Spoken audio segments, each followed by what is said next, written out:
Hello, welcome to the Article 6 educational video series, brought to you by the Article 6 Implementation Partnership Center at the Institute for Global Environmental Strategies in Japan. I'm Kazuhisa Kawakutsu, Director of the A6 IP Center.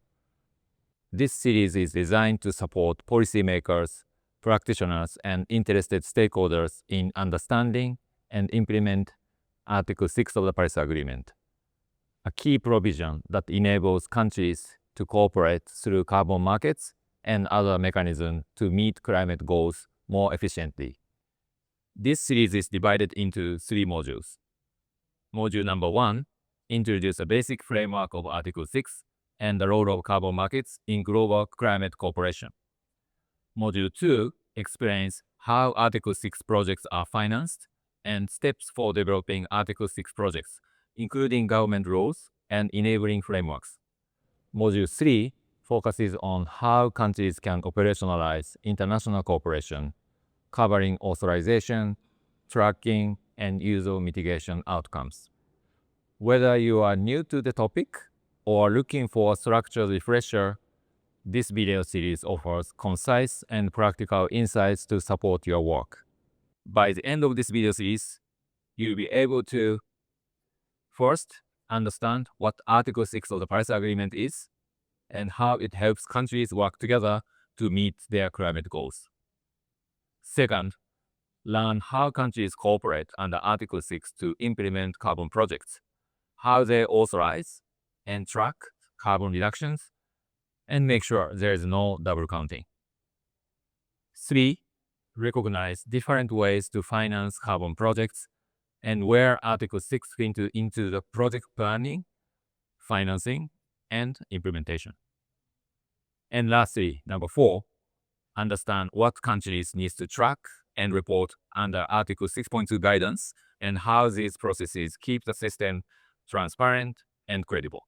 This first video sets the stage by exploring the benefits and foundational concepts of the Article 6 with a focus on carbon markets as a tool for transparent and cooperative climate action. Let's dive in. Why carbon markets matter? The science is clear. Global temperatures are rising, largely due to the greenhouse effect, a natural process that's being intensified by human activities that release greenhouse gases into the atmosphere. This rise in carbon emissions continues, and current efforts to reduce them are not enough to slow down global warming and avoid the worst effects of climate change. To address this escalating crisis, the international community came together in 2015 to adopt the Paris Agreement, a landmark accord that marked a turning point into global climate action. The agreement provides a global framework for countries around the world to work together to cut carbon emissions and limit global warming to well below 2 degrees Celsius, aiming at towards 1.5 degrees. But here's the challenge. Even with all current national climate pledges, known as nationally determined contributions, or NDCs, we will still fall short of the 1.5 degree goal. This shortfall is known as emissions gap. According to scientific assessments, the world must cut emissions roughly in half by 2030 to stay on track for 1.5 degree, but current trajectories suggest a significant gap between where we are and where we need to be. This emission gap highlights the urgent need for a stronger, more ambitious action. That's where carbon markets come in. By enabling countries and companies to cooperate across borders, carbon markets can help unlock additional emission reductions beyond national borders, mobilizing finance, accelerating technology deployment, and incentivizing cost-effective climate solutions that may not otherwise be realized. In this way, carbon markets are not just a technical tool, they are key mechanisms to drive higher ambition and close the emission gap. But how do we encourage countries and companies to do more, to cut emissions faster, deeper, and more efficiently? This concept emerged decades ago as an innovative idea. What if we could put a price on carbon? What if reducing carbon emissions beyond what is required by law becomes an economic opportunity? Something with a market value that could be traded like commodities on a stock market. That's exactly what carbon markets do. They create a system where emission reductions and allowances can be bought and sold.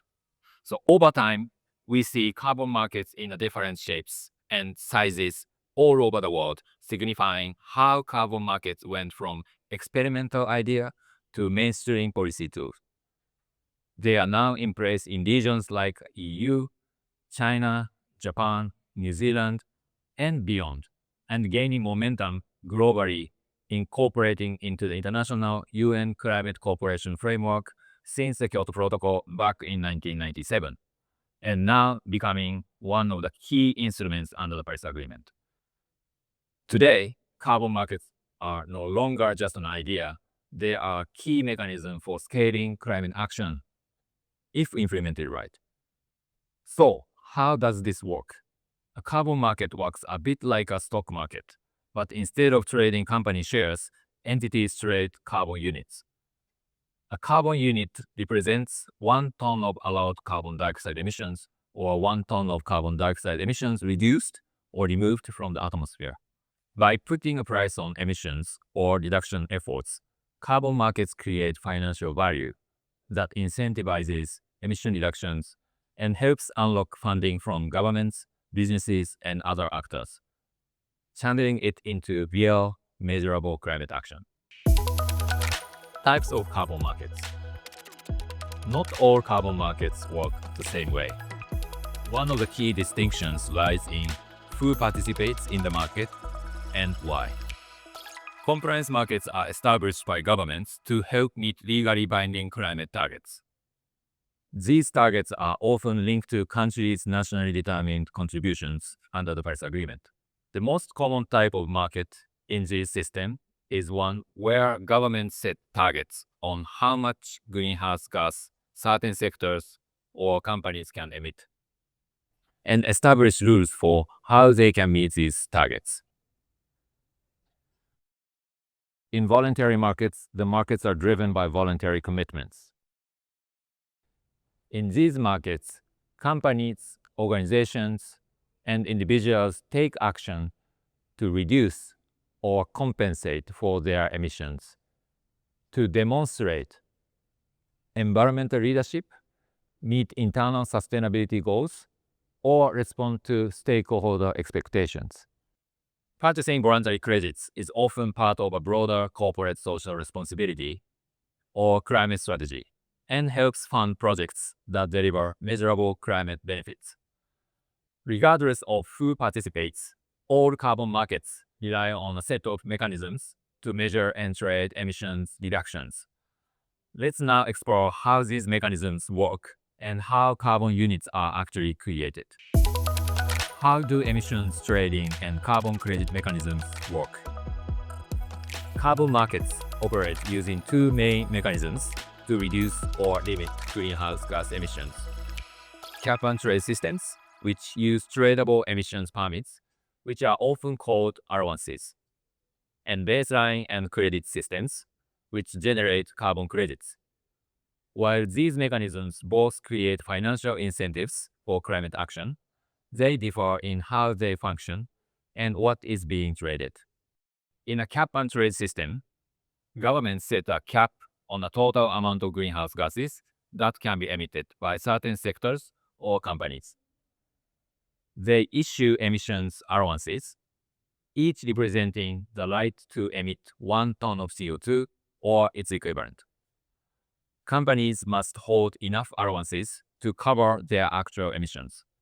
If a company emits less than its allowances, it can sell the surplus to another company that needs more, creating market-based incentive to reduce emissions. If a company emits more than it is allowed, it must buy additional allowances or face penalties. This approach is used in major compliance markets. The European Union Emission Trading System, commonly known as the EU ETS, is the largest and most established cap and trade program. It covers power generation, industry, and aviation across EU member states. In North America, emission trading systems work at the subnational level, with examples such as California's cap-and-trade system, linked with the Quebec, also operates with tradable allowances. In baseline and credit systems, a project earns carbon credit by reducing or removing emissions below a defined baseline. This baseline represents what emissions would have been without the incentive from carbon credits. For example, if a factory upgrades its equipment and emits 20% less than the defined baseline, it may receive credits for the difference, provided the reductions are real, verified, and additional. Each carbon credit typically represents 1 ton of CO2 reduced or removed. This approach is used in both compliance and voluntary markets. In compliance markets, some emissions trading systems allow companies to use certain amounts of qualified carbon credits purchased from emission reductions achieved outside the system to compensate for excess emissions. This is usually with certain limits and strict qualification on the quality of carbon credits. In voluntary markets, we see credits purchased by companies to compensate for their remaining emissions that are challenging to reduce right away and demonstrate contribution to the global efforts to tackle climate change. The role of carbon crediting standards. How carbon credits are measured and certified is fundamental to ensuring that each credit truly represents 1 ton of carbon dioxide reduced, and that it contributes to global climate mitigation efforts. Standards play a central role in ensuring quality and credibility of credits. This is especially true in voluntary markets, where there are no centrally regulated systems. It is, therefore, important to ensure that projects must demonstrate real, additional, and permanent emission reductions, which are verified by third-party bodies.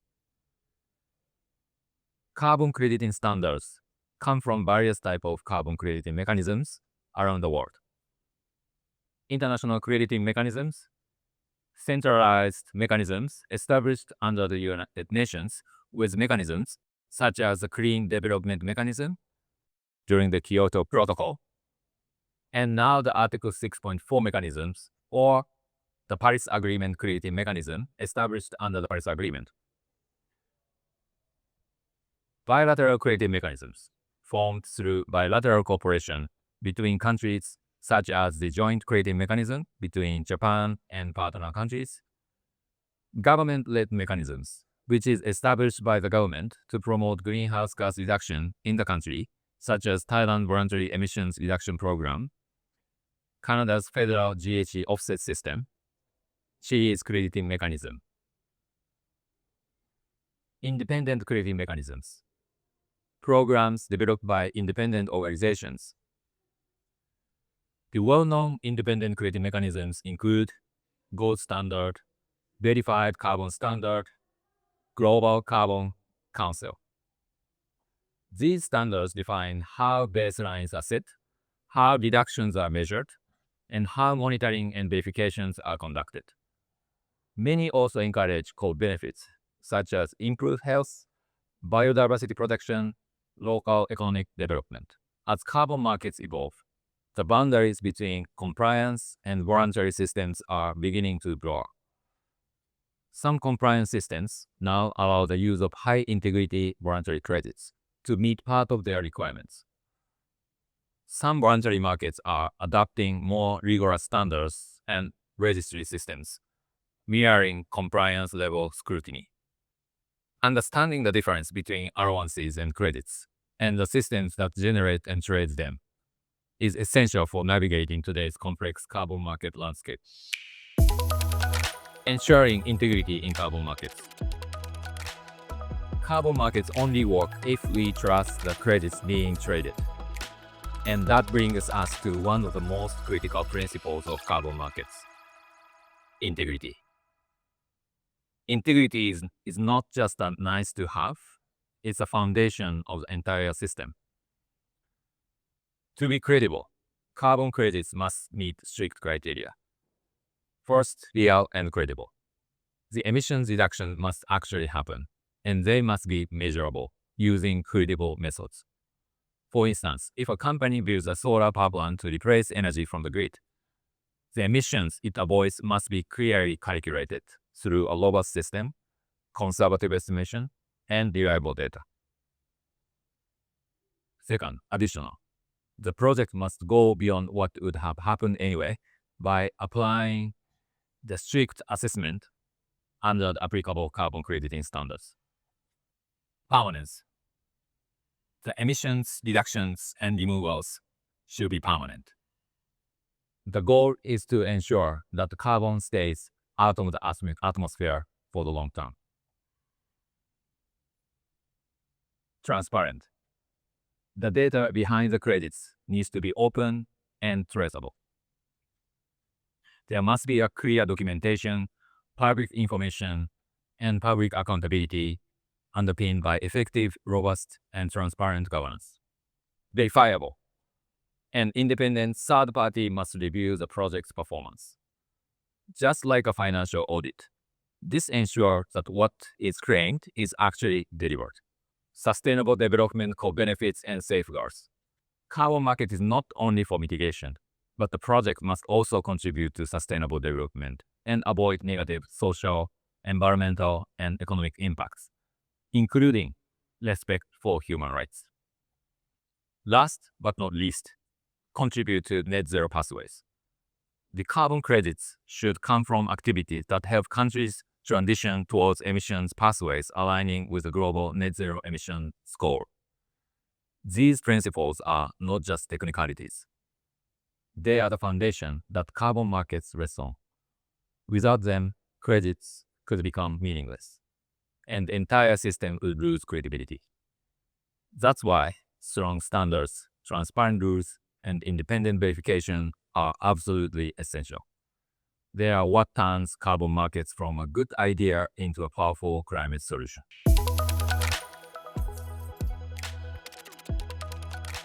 Now that we've explored how carbon markets work, let's zoom out and look at the bigger picture. How all of this fits into global climate action. The Paris Agreement, adopted in 2015, is the world's most important international accord on climate change.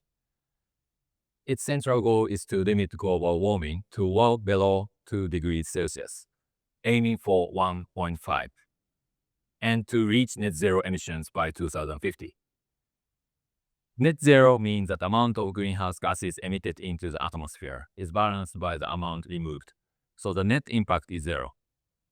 This can be achieved by reducing emissions as much as possible, and then balancing any remaining emissions through actions like deforestation or carbon capture. To get there, each country submits a nationally determined contribution, commonly known as NDC. That is their own national plan to reduce emissions and build climate resilience. These nationally determined contributions are reviewed and updated every 5 years, each time aiming for greater ambition. Article 6 of the Paris Agreement introduced a powerful tool for countries to cooperate voluntarily to meet their targets. Instead of working alone, they can do more by working together and share mitigation results through mechanisms like carbon markets. This international cooperation helps countries achieve their goals more efficiently, raise ambition, and support sustainable development by encouraging cost-effective action across borders. It's one of the important parts of the Paris Agreement that directly speaks to the business sector and drives private investment towards climate goals. Components of Article 6. So how does this cooperation actually work in practice? The way this international cooperation is structured is defined in specific parts of Article 6. These numbered paragraphs outline the different approaches countries can take.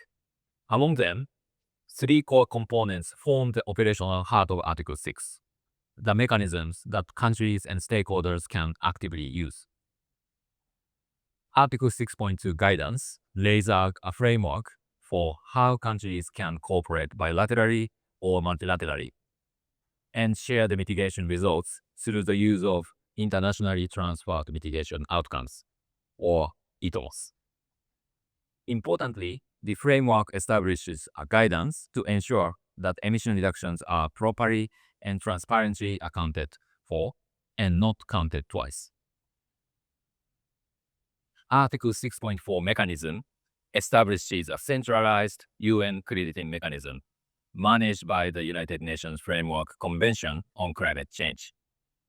It builds on the lessons of the Kyoto Protocol's Clean Development Mechanism, issuing credits that can be used by countries or organizations to meet climate targets.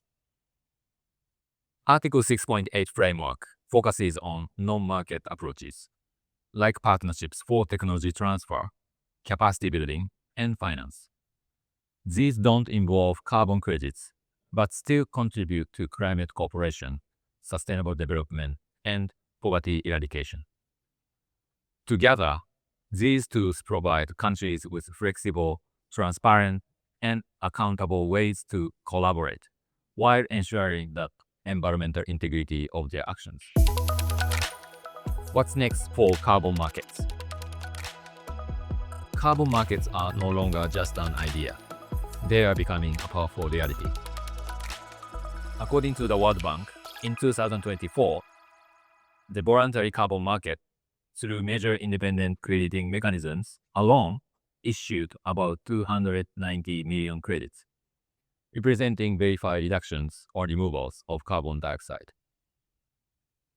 Billions of dollars are now being invested in carbon market infrastructure, projects, and trading systems. From reforestation projects in Latin America to renewable energy developments in Africa and Asia, thousands of initiatives are already generating credits and driving real-world impact. And this is just the beginning. Carbon markets could grow significantly by 2030, reflecting the growing global demand for high-integrity climate solutions. According to the research by International Emission Trading Association, Article 6 could save $250 billion per year by 2030. 2025 is a critical year where countries must submit their new nationally determined contribution, called NDC 3.0, representing an important opportunity to incorporate Article 6 into their planning to help increase ambition towards global net zero goal.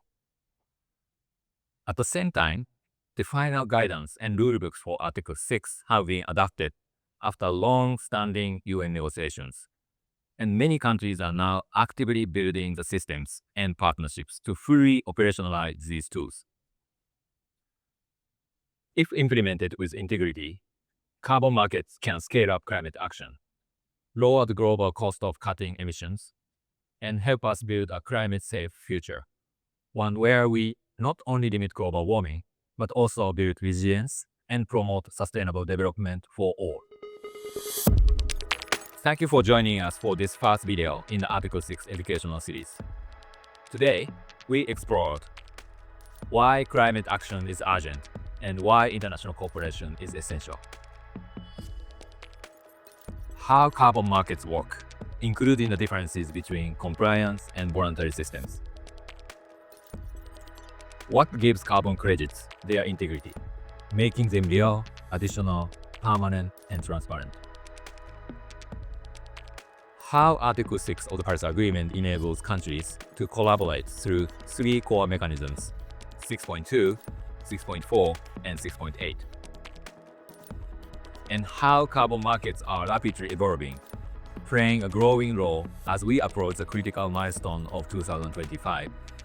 These concepts are the foundation for understanding how Article 6 can help scale up climate action through meaningful collaboration. In our next video, we'll take a closer look at how countries cooperate under Article 6 and facilitate Article 6 projects on the ground.